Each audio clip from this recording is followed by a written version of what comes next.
fresh itong mga players niya na Perpetual. At pati si Jericho Nunez gumagawa ng ingay para sa kanyang kupunan. It's a good sign for the Altas who need a win today. Razon, susubok mula sa labas, bitin. Bola mapupunta kay Medina. JRU with an 8-4 record. Perpetual 4-7 sa puntong ito.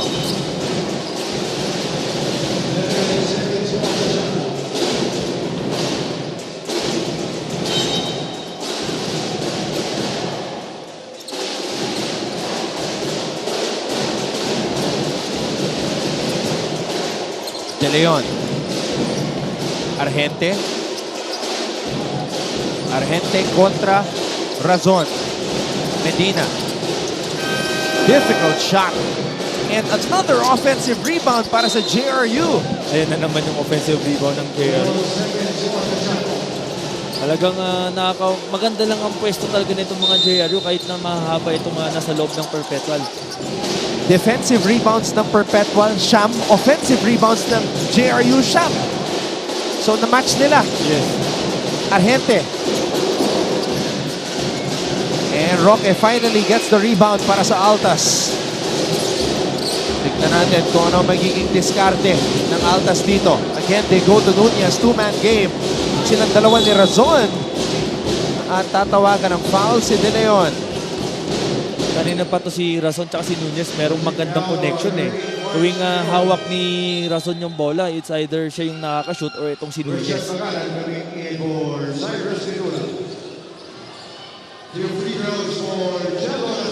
Alright, let's get an update on the Perpetual side with Fatima Reyes. Anton, kung ihahalin tulad nga ni Coach Mike Sagigit ang kanyang kupunan sa isang superhero, ito daw ay si Professor X. Dahil buong season daw nilang tinatrabaho ang mindset nila at kagaya ni Professor X, nais nilang makontrol ang isip nila bilang individual at bilang kupunan para iisa ang kanilang maging galaw na susi sa mas magandang samahan. At ngayon nga na inaasahan nila ang physicality ng Heavy Bombers, mas kailangan daw nilang ilabas ang mental toughness na higit na makakatulong sa kanila. Ang tanong, mailabas nga kaya nila ang inner Professor X nila, Anton at Ray? Ray, nung bata ka ba, Gusto ko yun, ha? napapanood mo ba yung X-Men na cartoons, comics? And si Professor X talaga yung parang nagtitimon sa lahat eh. Oo. And yun yung gustong mangyari ni Coach Mike Sagigit sa team niya ngayon, na talagang siya ang magtitimon para itong mga players niya eh, nasa magandang position. Kaya lang sa ngayon, medyo naiisahan sila ng mga Sentinels eh. Yes, especially sa offensive rebound. Which is very unusual para sa Perpetual dahil nga sila yung gumagawa niyan eh. Number 1 sila in terms of rebounds pero na-out-hustle sila ngayon ng mga taga-Heavy Bombers. 21-16 in favor of Perpetual. Roque straight away 3. Ramos pinasok sa unang pagkakataon para sa JRU. Santos with a crossover. Santos hops inside. De Leon. Baseline jump hook is good. Nako, parang merong naapakan. Parang nakaapak ata ng itong si Si De Leon. De Leon. Kaya inaatake siya ngayon ni Roque. Razon, susubok mula sa labas. No. Offensive rebound. JP Boral putting it up and in as we will go back to the JRU side with this report mula kay Glycel Galpo. Magsimula tayo sa depensa. Yan ang sigaw kanina ni Coach Louie Gonzalez sa Bombers towards the end of the first quarter. At respeto sa opponent, yan naman ang kanyang paalala sa kanilang kumanan for today's game dahil hindi raw maikakaila na competitive talaga ang materyales ni Coach Mike Sagigit. Pero syempre, kailangan daw muna nilang ayusin ang nasa bakuran nila. Coach Louie also told me that he knows the Altas will play it loose. Kaya naman ang sabi niya sa akin, I hope makapaglaro kami with a relaxed mind para magawa namin kung ano yung game plan namin for today. Defense and recognition, yan raw ang kanilang kailangan moving into the second quarter. Kayo naman, Anton and Ray, what else do you think the Bombers will need to get that W today? Yes, tama yung mindset ni Coach Louie sa mga players na talagang bigyang respeto itong mga players din ng Perpetual kasi yun ang mga nagiging problema rito sa JRU na very confident itong mga players na tumira sa labas. Speaking of confidence, si Jun Roque, nakakadalawa na yan mula sa labas. At mahirap siyang i-block dahil matangkad itong si Roque, mataas pa tumalon. Yes. So just imagine, sophomore lang itong si Jun Roque, may 3 taon pa yan. If he continues to polish that outside shot, nako, malaking problema yan para Yes. sa siyam na kupunan na makakalaban ng Perpetual sa NCAA. And I think itong Perpetual Altas talagang nakakuha sila ng maganda and quality player. Dahil nga, bagit mo nga ito, sophomore pa lang ito. So marami pang papahirapan. 22 years old, 6'3", Tubong Lubao, Pampanga, Jun Roque. Giving Perpetual an 8-point lead. At para naman kay Mark Omega, I think this has been his problem throughout his NCAA career, yung mga fouls.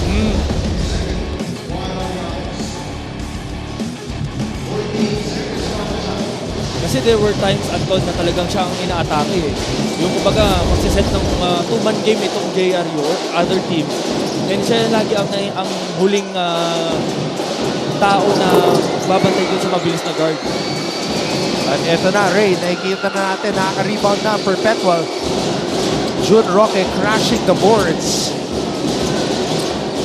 Abis.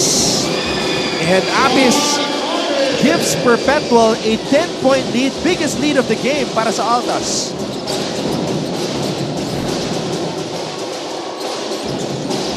Maganda yung communication kasi ng Perpetual in terms of depensa, Anton eh. Dahil nga, tuwing merong miscommunication, mabilis silang nakakakuha ng tao nila. So, ang tendency is nahihirapan tumira ng maganda itong mga taga-heavy bombers. Roque contra De Los Santos. That's a foul on JL.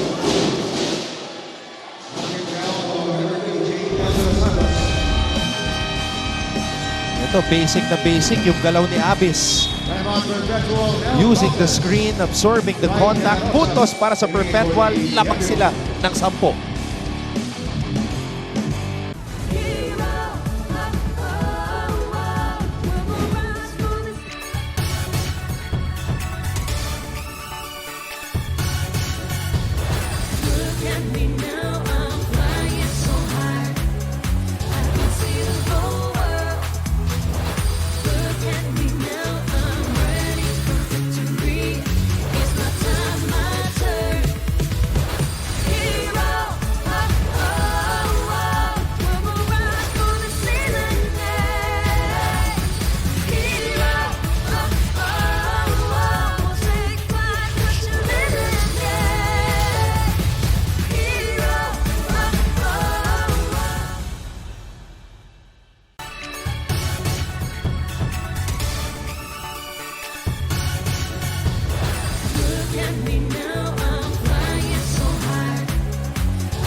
Ito yung isang player na talagang excited tayo para sa kanyang future. Yes. This is just a glimpse of the future, Ray. Career high 27 points, hindi nagbinte sa free throw line. 6 out of 11 from the 3-point line. 13 rebounds, 1 block, 1 steal, 2 assists. Grabe. Kahit saang stats mo siya tingnan, napaka-efficient nitong ni Roque dahil it's because of Coach Mike na binibigyan niya ng confidence, ng kumpiyansa ito si Roque na gawin mo lahat ng gusto mo as long as nandun tayo sa sistema. At meron 3 taon pa yan dito sa NCAA. Jun Roque. Missing on that shot though, AJ Miranda. A very bright future for this guy, Jun Roque, na talagang makikitaan mo talagang sa susunod na season, ito na yung maglilid sa Perpetual eh.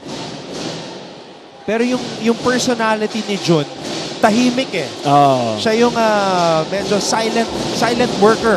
Oo. And yun yung mga nakakatakot at kasi akalain mo parang lang pa-easy-easy lang. Pero yung pala, tahimik lang siya na talagang nagtatrabaho dun sa mga gusto niyang mangyari. Samantala, ito, maingay maglaro. Pag gumagawa talaga, ramdam mo. Mark Denver Omega. And look at the celebration of Carlo Ferreras. mahirap na rin pigilan itong si Omega pag nasa ilalim na lalo pag naangat niya yung bola kasi yan talaga yung isa sa mga strength nitong ni Omega nung bibigyan siya ng drop pa sa ilalim and yun na, iaangat na lang niya.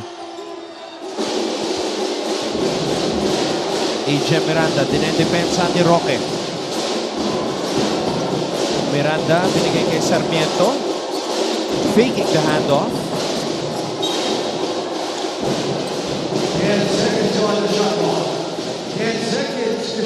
Nahihirapan ng mga heavy bombers, Anton, dito sa ginagawa ng perpetual ng depensa. And talagang walang espasyo ang ginagawa ng perpetual. Ayaw nila na magkaroon ng easy shot.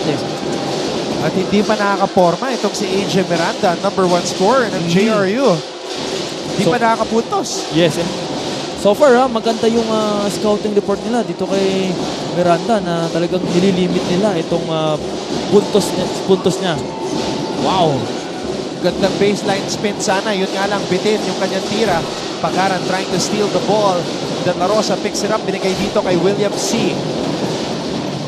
William C back to Miranda. 0 for 6 from the field so far. Medina binigay kay C mula sa kanto. Wala pa rin. Good box out by Abis.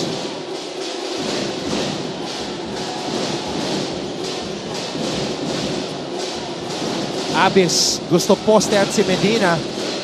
Pero may agaw dito. AJ Miranda umaarangkada. C. And that's a foul.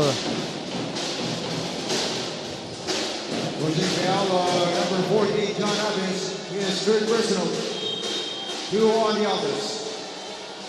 Pangatlong foul na ni Abis. 19 Medyo seconds on the shot clock. maaga pa para sa pangatlong foul niya. Dahil nasa second quarter pa lang tayo. Isa sa mga inaasahan nitong ni Coach Mike sa loob pagka itong si Abis nasa loob dahil all around din ito hustle man din ito, hustle player din.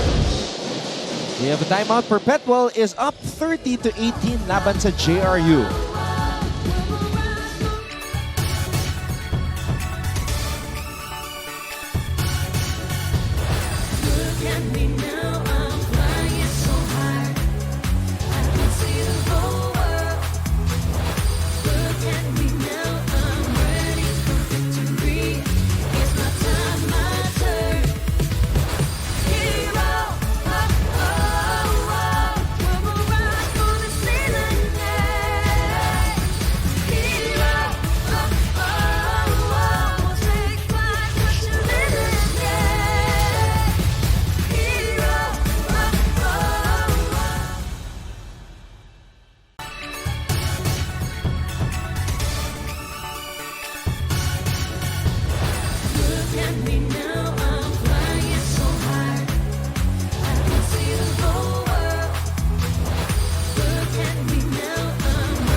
Ito naman ang isa pang nagsistep up para sa JRU. Also career high against Arellano. 16 points. Di rin nagpintis sa free throw. Itong si Jonathan Medina.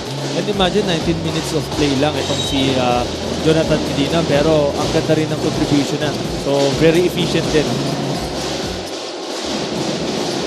De La Rosa. JRU looking for a spark. And a nice find. Vince Sarmiento nakapunto sa ilalim. Barcuma, ankle breaker. Roque. Babalik ang bola kay Roque. Goral. Jab step, jumper. Short. Babalik ang bola sa Heavy Bombers. Kailangan bilisan ng konti ng JRU Heavy Bombers yung pace nila kasi ito lang yung isa sa mga key factor or chances nila para makatsukin sa mga taga-perpetual. Size advantage. Sarmiento. Babad si Ray Joey Barcuma ngayon, ha? Well, nag-start si Cuevas. First ever start this season. Thrown out of the game after throwing an elbow sa likod ng ulo ni Mosqueda. Kaya binabad na ni Coach Mike si Barcuma.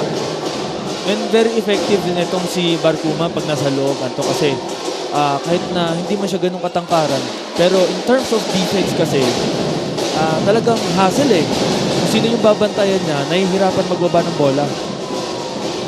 At ngayon, handa nang ipasok itong rookie na si Angelo Gelsano. Ito, nagpakilala tong batang to laban sa Letran eh. Nagpanggaan sila ni Pau Havillonar. Hindi nagpatinag eh. Kahit na rookie siya, veterano yung kabantayan na, wala siyang pakialam. Basta kung ano lang yung role niya sa team, yun lang yung ginagawa niya. At siya yung naging spark plug sa panalo ng Perpetual laban sa Letran.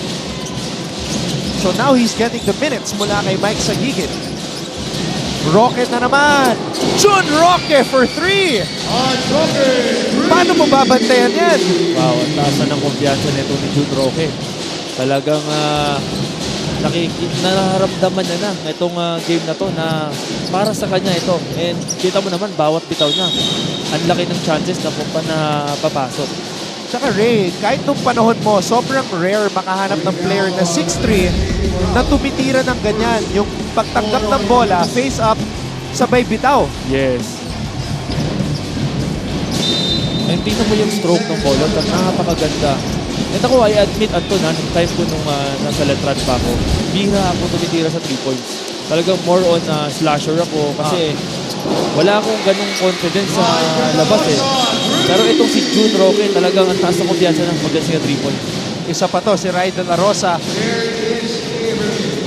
Kaya lang may unsportsmanlike foul na naman na tinawag dito. Tinamaan si Gelsano. Magnet sa mga kontaktong si Angelo eh. Pati nung laban nila against Letran eh. Talagang tina-target siya eh. Kasi rookie, kita nila payat-payat pa.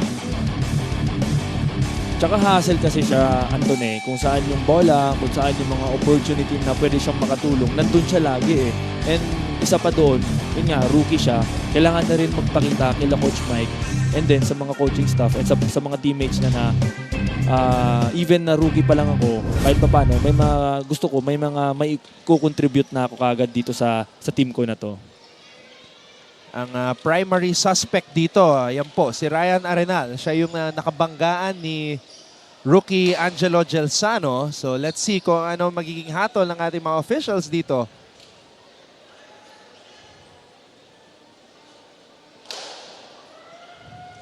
Nabigyan ba? Tignan natin.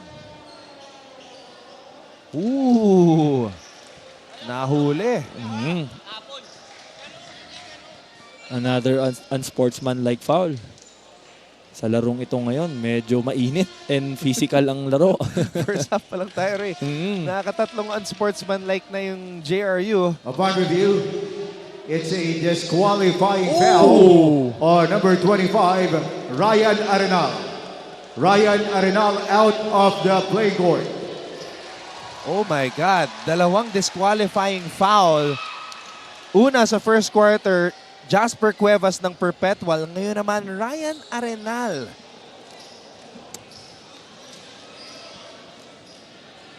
Wow. And Ryan Arenal is a big contributor sa Oo. JRU Heavy Bombers. Anton, dahil nga yung size kasi niya, kaya niya talagang bumantay dito kay Omega eh. And yung mga offensive rebounds and defensive rebounds na rin at the same time.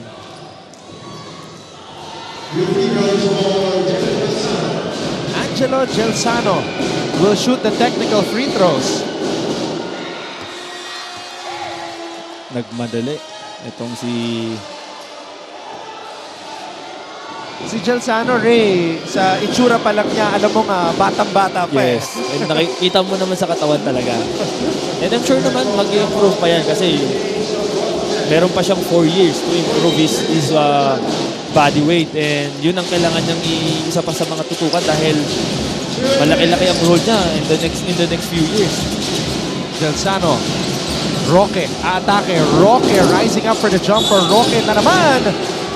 At babalik sa free throw line si Jun Roque.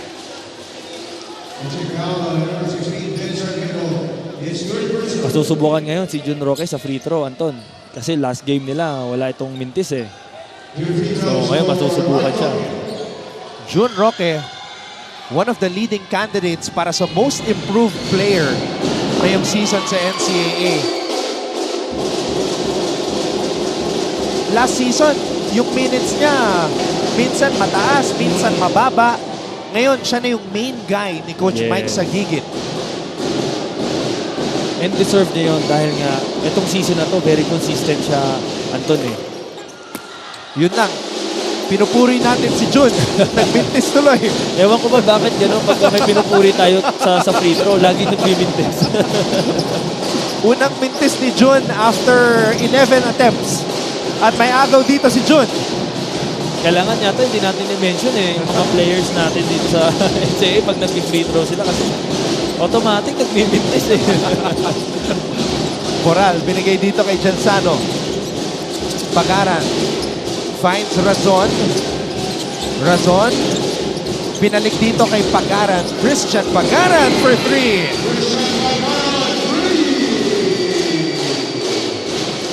13 ang lamang ng Perpetual. Very confident na itong Perpetual Altas pagdating sa outside shooting nila, 3 points nila to dahil first round nila medyo ilang games ang na-cover ko sa kanila, hindi sila ganun ka-consistent sa outside nila pero itong game nila against JRU Heavy Bombers, maganda yung naging outcome ng outside shooting. At hindi pa rin makapuntos itong si AJ Miranda, Ray. Struggling pa rin siya hanggang ngayon. So maganda ang naging scouting report para sa kanya dito sa mga taga-Altas. 0 for 7 from the field for the leading scorer of JRU, Pagaran. Oh, Coral out hustling the Heavy Bombers at may foul dito. Masama dito, nasa penalty ang JRU. So this means 2 free throws para kay Jun Roque. Yan talaga yung isa sa mga laro ng Perpetual Altas, yung kanilang mga rebounds. Gang rebound sila every time na merong titira sa labas. So for the JRU Heavy Bombers, kailangan i-box out nila ito. Itong mga taga-Perpetual. Jun Roque. Ito, sasabihin ko lang kasi importante to. Yes. One of the best free throw shooters in the NCAA. Ilan lang yung mga nag-shoot over 80%. He's shooting 81.8% from the free throw line. Mataas yun. 15-point lead para sa Altas, Ray. Yes, medyo lumulobo na yung lamang ng Perpetual dito. So kailangan gumawa na ng paraan itong mga Heavy Bombers dahil nga kung ahayaan nilang lumobo ito, pagdating ng second half, may hirapan talaga sila. Grabe itong depensa ni Orgo at ni Barcuma. Pero nakalusot si William C. 5 seconds to go. Barcuma shoots a 3. Barcuma at the buzzer. Ray Joey Wow. Barcuma. Panoorin natin muli. Peter Pan. Ray Joey Barcuma. Buo ang loob. Ang ganda ng pasok sa kanya. Balik sa 16 ang lamang. Coming up next, bolahan. Kasama, syempre, ang kupunan na namumuna ngayon ng Perpetual Altas. Stay tuned.